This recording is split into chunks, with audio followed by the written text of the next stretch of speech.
मैं हाल फिलहाल हरिद्वार कनखल दक्ष मंदिर में हूँ और दक्ष मंदिर में हजारों साल पुराना ये वृक्ष बरगद का पेड़ मेरे बिल्कुल पीछे आप देखने लग रहे होगे। इतिहास में नाम लिखा जाता है इस बरगद के पेड़ का, जिसकी लंबाई चौड़ाई आप देख के हैरान हो जाओगे। आप देख सको हो, मैं यहाँ से निकलूँगा और इस बरगद के पेड़ की परिक्रमा करके आऊँगा।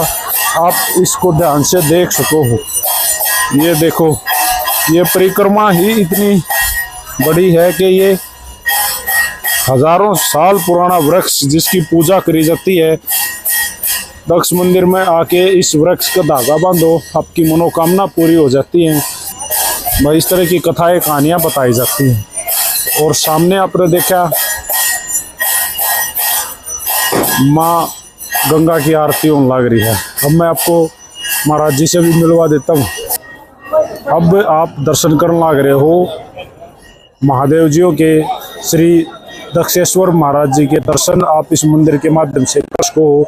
अंदर जो हो वो कैमरा वर्जित है, इसलिए बाहर हम अपनी मर्यादा में रह के यह वीडियो बनाने लग रहे हैं। आपने वीडियो हमारी देखी, हमने आपको माँ गंगा की आरती दिखाई, हमने आपको काफ़ी पुराना एक बरगद का पेड़ दिखाया और दक्ष मंदिर दिखाया।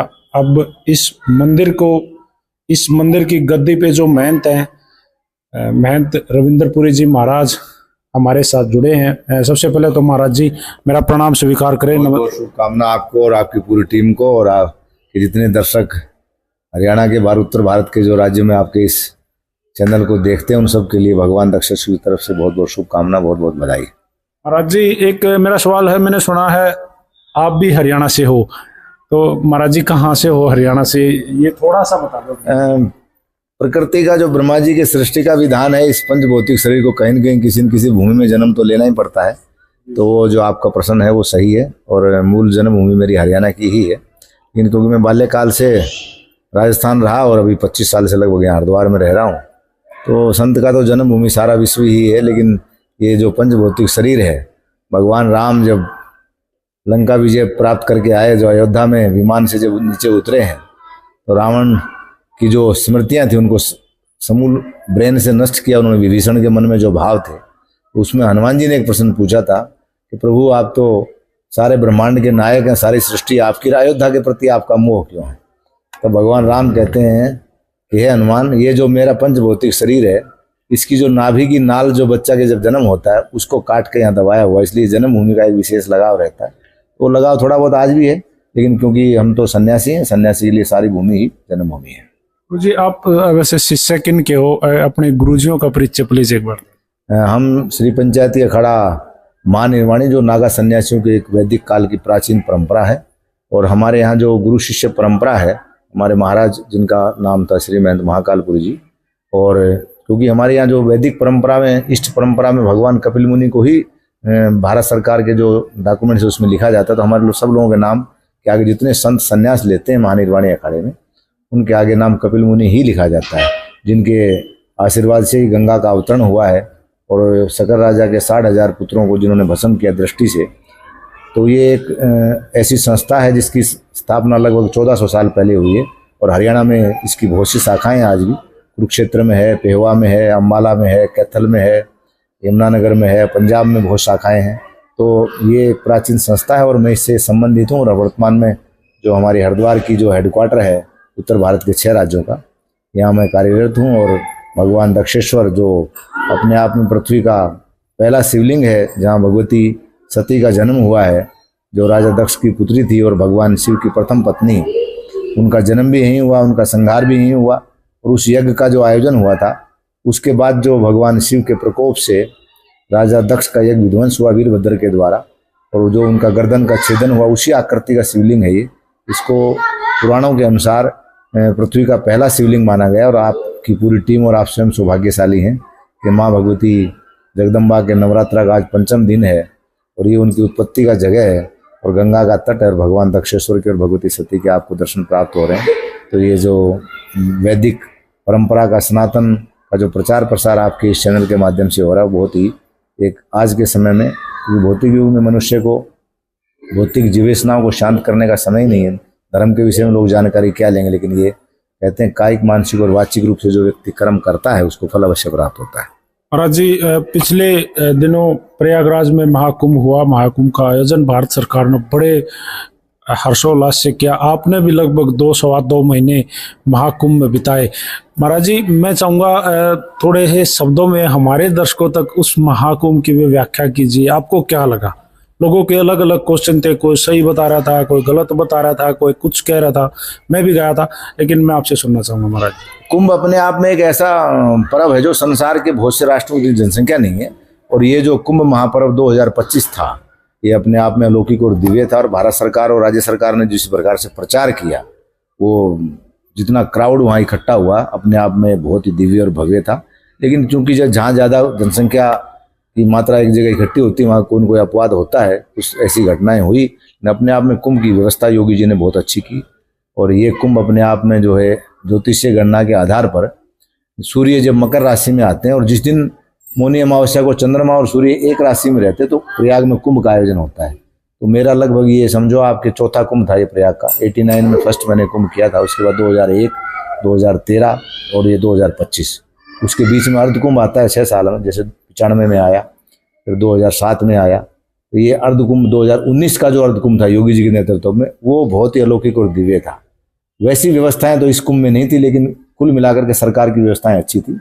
और जितने भी लोग वहाँ गए हैं, जिन्होंने कुंभ के विषय में सुना नहीं था, भारत ही नहीं अपितु लगभग 70-75 देशों के लोग आए हैं। तो ये भारतीय संस्कृति और सनातन का अपने आप में बहुत बड़ा पर्व था। और आपने स्वयं वहाँ जाकर के भगवान ब्रह्मा जी ने यज्ञ किया है। महर्षि भारद्वाज की तपोभूमि है प्रयाग, और वो भूमि का अनुभव, कहते हैं तीर्थों का राजा है प्रयागराज। तो गंगा, यमुना और सरस्वती का पावन तट है, संगम जिसको हम कहते हैं। वो 5 कोस का क्षेत्र है। आपने और आपकी टीम ने स्वयं जाके वहाँ अनुभव किया, अनेकों संतों के दर्शन किए, त्रिवेणी में स्नान किया। तो कुंभ तो अपने आप में, क्योंकि विष का समन करने के लिए ही भगवान शिव ने विष को गले में धारण किया था। जो 14 रत्न निकले समुद्र से, उसमें विष एक था। तो जहाँ जहाँ अमृत का एक कलश निकला, जिसको इंद्र के पुत्र जयंत ने लेकर के देवदानों में युद्ध हुआ, और वो जो 4 बूंदे जहाँ गिरी, उसमें प्रथम हरिद्वार, प्रयाग, उज्जैन, अर्थिका, अवंतिकापुर जिसका पुराना नाम है, और त्रंबकेश्वर जहाँ भगवान का ज्योतिर्लिंग है, गोदावरी का उद्गम स्थल है। तो कुंभ अपने आप में एक अलौकिक और दिव्य पर्व था, एक अच्छा अनुभव रहा। माता का मंदिर है बेरी में, हरियाणा के झज्जर जिले में बेरी में माता का मंदिर है। आपने 6 से 7 साल वहाँ समय बिताया, अपना जीवन का दिया है। अब भी कभी ऐसा मन होता है कि एकदम से मन हुआ मेरे को माता मंदिर में जाना है, तो ऐसा होता है महाराज? वो अपने आप में, क्योंकि एक ऐतिहासिक भूमि है, महर्षि दुर्वासा ने वहाँ तपस्या किया है, और भीमेश्वरी माता का मंदिर है जो स्वयं भीम के द्वारा हिंगलाज माता से लाया हुआ है। और वो एक प्राचीन ऐसी परंपरा है उस मंदिर में, शायद पृथ्वी पर किसी मंदिर में ऐसी परंपरा नहीं है। 2 मंदिर और प्रतिमा एक है। वो नित्य प्रति माता की प्रतिमा को प्रातः काल में बाहर मंदिर लाया जाता है, और दोपहर में जो है उसके बाद वापस अंदर मठ में ले जाया जाता है। तो वो सेवा करने का मुझे सौभाग्य मिला, और लगभग 87 से लेकर 92 तक मैं 6 साल मेरा किशोर अवस्था और युवा अवस्था वहाँ बीती है। और उसके बाद भी मैं 2-3 बार गया हूँ। पीछे सेवापुरी जी महाराज ब्रह्मलीन हुए, उसके पहले एक बार मैं उनके दर्शन करने गया था। और अब माता की जब आज्ञा होगी अवश्य एक बार बेरी में जाऊँगा, क्योंकि जहाँ व्यक्ति का जीवन का एक भाग रहता है तो वो स्मृतियाँ कभी नष्ट नहीं होती। और आज भी बहुत से लोग वहाँ से आते हैं। तो भगवती के अपने आप में एक सिद्ध पीठ है। तपस्या का जो भाव था, बुद्धपुरी जी महाराज जो वहाँ रहे, जिनके सानिध्य में मेरा जीवन का स्टार्टिंग हुआ, वो एक महान तपस्वी संत थे पूरे उत्तर भारत के। इतने तपस्वी मैं कहूँ कि ब्रह्मचर्य उनका संरक्षण, जैसा माँ के पेट से उनका जन्म हुआ उसी रूप में थे। और 21 वर्ष उन्होंने पंचध्वनि की तपस्या की। तो भारत के सिद्धों में उनकी गिनती होती है, और उनका आशीर्वाद और उनका स्नेह मुझे बाल्यकाल में प्राप्त हुआ। तो स्मृतियाँ तो रहती हैं, और आज भी मेरी इच्छा है, आपकी मैं कोशिश करूँगा कि इस साल में जरूर माँ भगवती की कृपा होगी कि मैं एक बार दर्शन करने जाऊँ। जी महाराज जी, दक्ष मंदिर जो है वो बड़े श्रद्धालु यहाँ आते हैं। आज भी मैंने देखा बड़े वीआईपी लोग भी आते हैं, बड़े बड़े लोग, मतलब तो ये सबके लिए एक समान है। भगवान का आशीर्वाद तो बटके नहीं जाता। लेकिन आप इस मंदिर की गद्दी पे बैठे हो, आप यहाँ के महंत हो महाराज जी, कुछ है कुछ खास पावर, कोई सुपर नेचुरल पावर? क्योंकि ये भगवती का जन्म स्थान है, सती का, जो भगवान दक्ष की पुत्री भगवान शिव की जो प्रथम पत्नी थी, और उसका शरीर का जो अग्निकांड यहीं हुआ है। और ये अपने आप में नंदी का एक प्रभाव रहा है। और भगवान शंकर ने अपने ससुर दक्ष को ये आशीर्वाद दिया था कि तुम्हारी शक्ति रहेगी और जो भी भावना थी तुम्हारी उससे मैं प्रसन्न होकर के पुनर्जीवित करता हूँ। क्योंकि उनका जो शीश था वो हवन कुंड में जला दिया था, एक बकरे का सिर जोड़ करके उनको जीवित किया और भगवान ने आशीर्वाद दिया कि नाम तुम्हारा रहेगा, शक्ति मेरी रहेगी। इसका नाम है दक्षेश्वर महादेव। और आज भी पुराणों में इसका उल्लेख है। जब हमारे यहाँ उत्तरायण और दक्षिणायन की जो परंपरा चलती है, जब भगवान विष्णु सैन पे चले जाते हैं, जो देवसैनी एकादशी आती है आषाढ़ महीने में, तो उसके बाद सृष्टि के संचालन का प्रभार जो है भगवान शिव के पास रहता है। तो कैलाश से जब भगवान शिव आते हैं तो 1.25 महीना सर्वप्रथम वही हरिद्वार दक्षेश्वर मंदिर में निवास करते हैं, ऐसी मान्यता है। तो हमारे यहाँ उत्तर भारत खास करके हमारे हरियाणा राज्य के और पश्चिम उत्तर प्रदेश के लोग कांवड़ लेने जो लोग यहाँ आते हैं वो गंगा जी में स्नान करते हैं और वहाँ से गंगा जल लेके भगवान का अभिषेक करते हैं। तो अपने आप में शक्ति का एक पुंज है। और भारत के अनेकों प्रधानमंत्री, राष्ट्रपति, सुप्रीम कोर्ट के न्यायाधीश, अनेकों राज्यों के मुख्यमंत्री, बहुत से गवर्नर यहाँ आते रहे हैं पहले भी, और आज भी वो क्रम जारी है। क्योंकि ये तो भगवान शिव का ससुराल है कनखल अपने आप में, और भगवती का एक शक्ति का पुंज है। और शास्त्रों में कहा गया है, सतयुग में पुष्कर, त्रेता में नैमिषारण्य, द्वापर में कुरुक्षेत्र और कलयुग में हरिद्वार प्रधान तीर्थ है। तो इस तीर्थ में अपने आप में एक बहुत बड़ी एनर्जी है। और दक्ष मंदिर अपने आप में एक एनर्जी का इतना बड़ा, जिसको आज की भाषा में बहुत बड़ा जनरेटर है ये। अगर हमारी बॉडी में जैसे एक मोबाइल डिस्चार्ज होता है तो हम उसको चार्ज करते हैं, तो किसी व्यक्ति को आध्यात्मिक चेतना को अगर जागृत करना है तो उसको एक बार अवश्य दक्ष मंदिर का अनुभव करना चाहिए। महाराज जी, मेरा अंतिम प्रश्न है, मैं जब से आया हूँ तो आपके हाथ में मैंने ये देखा है और आप बार बार ये, मेरे दर्शक और मैं पर्सनली आपसे प्लीज मुझे थोड़ा सा गाइड करें इस बारे में, ये ऐसा क्यों है या है क्या, ये इससे होता है? सतयुग में मनुष्य का जो शरीर था वो सत्य पर आधारित था, तपस्या और भजन में बहुत फल प्राप्त होता था। त्रेता भी अपने आप में तपस्या और हवन कुंड का समय रहा, और द्वापर युग में तपस्या का एक बहुत बड़ा प्रभाव रहा भक्ति का। लेकिन कलयुग में शरीर में इतनी ताकत नहीं कि हम बहुत ज़्यादा तपस्या कर सकें, हठयोग कर सकें। तो कलयुग में भगवान राम ने भी कहा कि समरण जो है वही सबसे बड़ा तप है। तो सन्यासी का जो मूल भोजन है, आत्मा की जो मूल खुराक है, वो है भजन। तो साधु को भजन अवश्य करना चाहिए। और ग्रामीण क्षेत्र में कहावत है, ये हमारे यहाँ जो हम भोजन करते हैं, जो पदार्थों का उपभोग करते हैं, ये गृहस्थियों का जो अन्न है उसके लंबे लंबे दांत हैं, भजन करोगे तो पचेगा नहीं तो फाड़ डालेंगे हाथ। तो अगर हम लोग भजन नहीं करेंगे तो हम आशीर्वाद देने की क्षमता में तो रहेंगे नहीं, अपने शरीर के कष्टों का निवारण नहीं कर पाएंगे। और सन्यासी का जो भजन है वो पुरुषार्थ और परमार्थ के लिए होता है।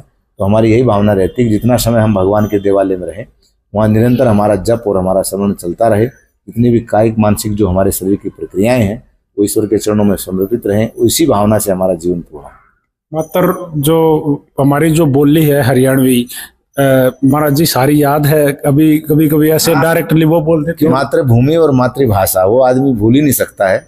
और ये हरियाणा की जो बोली है वो अपने आप में दुनिया में एक विलक्षण है। मैं अमेरिका से लेकर यूके तक सब जगह घूमा, हरियाणा के लोग मुझे वहाँ भी मिले। और आज भी मैं इतनी शुद्ध हिंदी बोलने की चेष्टा करता हूँ, लेकिन फिर भी मेरी जो मातृभाषा हरियाणा, उसका शब्दों का बोलने का जो चयन है, मैं कहीं भी जाता हूँ लोग समझ जाते हैं महाराज जन्मभूमि कहाँ की है। तो भाई ये बोली का तो खेल ही ऐसा है, बोली का घाव कभी भरता नहीं है। भाई की बोली और कहते हैं बंदूक की गोली बहुत बराबर चलती है। और हरियाणा अपने आप में एक ऐसी भूमि है जहाँ सप्तऋषियों ने तपस्या किया है, जहाँ भगवती सरस्वती का निवास रहा है। और वो एक कहावत है, देशों में देश हरियाणा, ये सिद्धों का थाना, जहाँ घी दूध दही का खाना, और इसको छोड़ के कहीं नहीं जाना, अगर जाओ तो फिर वापस चले आना।